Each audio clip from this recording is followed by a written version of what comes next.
এইটা ছিল আমার 22 এপ্রিলের ব্রাইড। তো এই ব্রাইড আমাকে ওর ৩টা লুকের জন্যই বুক করেছিল।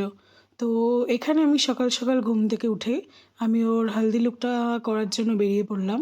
তো আমি চারচারা বাজার দিয়ে যাচ্ছিলাম। তো এখান থেকে একটু ঠাকুরকে প্রণাম করে তারপর আমাদের জিমের সামনে দিয়েই যাচ্ছিলাম। তো সামনে দিয়ে যখন যাচ্ছিলাম তো ভাবলাম একবার দেখা করেই যাই বরের সঙ্গে। তো এখানে বরের সঙ্গে দেখা করে তারপর আমরা চলে গেলাম। এটা ব্রাইডাল লোকেশন, এটা হচ্ছে মাধাইপুর ঘোষপাড়া। তোমরা যারা এই সাইডে আছো তারা চিনবে। তো এখানে আমাকে ব্রাইড এগিয়ে নিতে আসলো। তো ব্রাইডের সঙ্গে আমি চলে গেলাম ব্রাইডের ঘরে ওকে সাজাতে। এখানে আমি জেনে নিচ্ছিলাম যে ও কীরকম লুক চায়।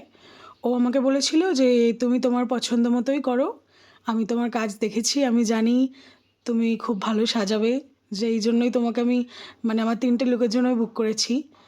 তো আমাকে যেটা শ্যুট করবে তুমি সেরকমভাবেই সাজিয়ে দিও। তো তোমরা ভিডিওতে দেখলে ওর একটু প্রবলেম্যাটিক স্কিন, ওর স্কিনে প্রচণ্ড দাগ ছিল।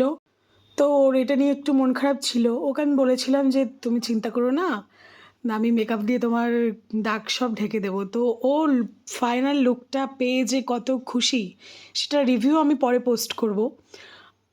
আর ওর বাড়ির প্রত্যেকটা লোক আমাকে বলেছে যে এত সুন্দর সাজিয়েছো তুমি, এরপরে আমাদের যত বিয়ে হবে তোমাকেই বুক করব। আর তোমরা অবশ্যই জানিও কমেন্টে যে এই লুকটা কেমন হয়েছে। আর যদি তোমাদের ভালো লাগে তোমরা তোমাদের স্পেশাল ডেতে আমাকে বুক করতে পারো।